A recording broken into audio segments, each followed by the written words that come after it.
नमस्कार। विशेष या भागामध्ये आपल्या सगळ्यांचं स्वागत। मी प्रसाद काथे। इंद्रजित सावंतला धमकी देण्याचं प्रकरण आणि शिवरायांच्या अपमानाचा आरोप अशा दोन प्रकरणांमध्ये हवा असलेला प्रशांत कोरटकर अद्याप मुक्त आहे। तो मुक्त का आहे असा सवाल शिवप्रेमी विचारतायत। मंगळवारी कोल्हापुरात झालेल्या न्यायालयीन कार्यवाहीमध्ये न्यायालयानं आपला निकाल राखून ठेवलाय। त्यामुळे कोरटकरला अद्याप अटक होणार की नाही याबाबत स्पष्टता आलेली नाही। आता मुद्दा आहे तो सरकारच्या भूमिकेचा। कोरटकरच्या जामीन अर्जावर सरकार काय म्हणतंय हे लक्षात घ्यायला हवं, कारण सरकार त्याला पाठीशी घालतंय असा आरोप आतापर्यंत होतोय। कोल्हापूर सत्र न्यायालयानं मंगळवारी आपला निकाल राखून ठेवला।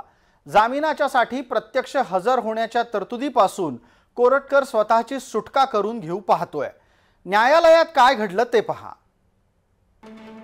सगळ्यात आधी तर प्रशांत कोरटकरच्या वकिलांनी म्हटलं की या प्रकरणामध्ये त्याला जामीन मिळायला हवा। मात्र कोरटकरच्या वकिलांनी ज्या वेळेला जामीन मागितला त्या जामिनाच्या नंतर न्यायालयाने आपली भूमिका स्पष्ट केली आणि उच्च न्यायालयाने त्याला कोल्हापूरच्या न्यायालयामध्ये अर्ज करा असं सांगितलं। मुंबई उच्च न्यायालयामध्ये प्रशांत कोरटकरला ज्या पद्धतीने दिशानिर्देश दिले गेले त्यानंतर हे प्रकरण कोल्हापूरच्या न्यायालयात वर्ग झालं।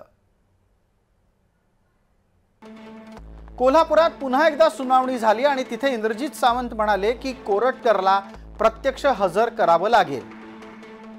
त्यावर कोरटकरचं म्हणणं आहे की प्रत्यक्ष हजर होण्याची गरजच नाहीये। सावंतांचं म्हणणं होतं हजर होणार नसेल तर कोरटकरला जामीन देऊ नका। प्रत्यक्ष हजर न होता जामीन मिळू शकतो असा बचाव त्यावेळेला कोरटकरच्या वकिलांनी केला। यामध्ये सरकारनेही आपली भूमिका मांडली आणि अधिक तपास करण्यासाठी कोरटकरचा ताबा हवा आहे अशी भूमिका त्यांनी घेतली।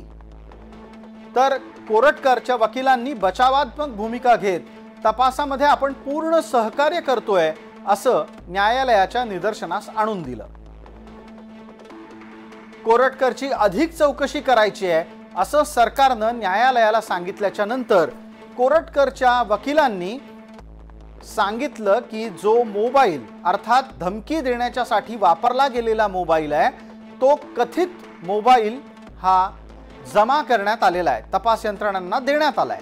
मात्र धमकी देण्याच्यासाठी कथितरित्या वापरलेला मोबाईल हा कोरटकरनी फॉर्मॅट करून तपास यंत्रणांना दिलाय असं सरकारने म्हटलं। त्यावर उत्तरादाखल कोरटकरांचे वकील म्हणाले की सरकारनं सीडीआरच्या द्वारे आवश्यक ती माहिती मिळवलेली आहे। यावर सरकारचाही युक्तिवाद होता आणि मग सरकारचं म्हणणं होतं की अधिक तपासणीच्यासाठी कोरटकरला ताब्यात घेणं गरजेचं आहे। इथेच सगळ्यात महत्त्वाचा मुद्दा येतोय, कारण आतापर्यंत सरकार कोरटकरला अटकेपासून संरक्षण देतं असा आरोप होत होता। मात्र आजच्या कोल्हापूरच्या न्यायालयीन सुनावणीमध्ये सरकारने थेट भूमिका घेतली आहे हे आपण पाहू शकतो। कोरटकरच्या वकिलांनी सरकारी भूमिकेला विरोध केला आणि हवी ती माहिती मिळाली असल्यानं अटक गरजेची नाही असं न्यायालयाला सांगितलं।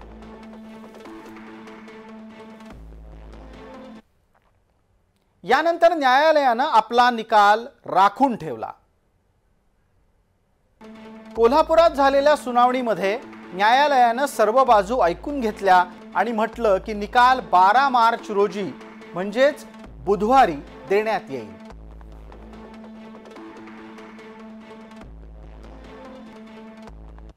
इंद्रजित सावंत हे जे मुख्य तक्रारदार आहेत, ज्यांना प्रशांत कोरटकर नावाच्या तथाकथित पत्रकारांनी अनेकदा धमक्या दिल्या आणि फोनवरून जो संवाद त्यांनी केला तेव्हा छत्रपती शिवाजी महाराज, छत्रपती संभाजी महाराज यांच्याबद्दल अत्यंत अवमानकारक, बेअब्रू करणारे वक्तव्य त्यांनी केले। त्यांनी ब्राह्मण आणि मराठा असा संघर्ष लावण्याचा प्रयत्न त्याच्या वक्तव्यातून केला आणि ब्राह्मण मुख्यमंत्री असल्यामुळे आमचंच राज्य आहे, परशुरामाचा परशु तुला दाखवतो अशा पद्धतीने अत्यंत हिंसक भाषा वापरलेली आहे। मुख्यमंत्री देवेंद्र फडणवीस यांचा याला पाठिंबा असेल असं मला वाटत नाही। न्यायालयामध्ये कोल्हापूरच्या जी सुनावणी आहे त्याच्यामध्ये मी ऑनलाईन हजर होणार आहे इंद्रजित सावंत यांच्यातर्फे, आणि आम्हाला अशी अपेक्षा आहे की संपूर्णपणे बेकायदेशीर वागणाऱ्या प्रशांत कोरटकर याला जामीन मिळणार नाही, त्याला अटकेपासून संरक्षण मिळणार नाही आणि लवकरच पोलीस त्याला अटक करतील। प्रशांत कोरटकरचं भवितव्य सध्या तरी अधांतरी आहे।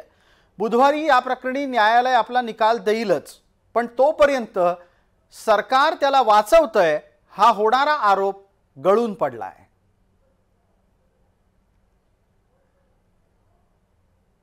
जे मुख्य तक्रारदार आहेत, ज्यांना प्रशांत कोरटकर नावाच्या तथाकथित पत्रकारांनी अनेकदा धमक्या दिल्या आणि फोनवरून जो संवाद त्यांनी केला तेव्हा छत्रपती शिवाजी महाराज, छत्रपती संभाजी महाराज यांच्याबद्दल अत्यंत अवमानकारक, बेअब्रू करणारे वक्तव्य त्यांनी केले।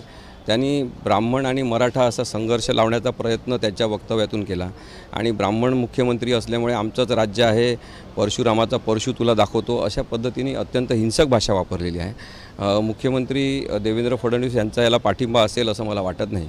न्यायालयामध्ये कोल्हापूरच्या जी सुनावणी आहे त्याच्यामध्ये मी ऑनलाईन हजर होणार आहे इंद्रजित सावंत यांच्यातर्फे, आणि आम्हाला अशी अपेक्षा आहे की संपूर्णपणे बेकायदेशीर वागणाऱ्या प्रशांत कोरटकर याला जामीन मिळणार नाही, त्याला अटकेपासून संरक्षण मिळणार नाही आणि लवकरच पोलीस त्याला अटक करतील।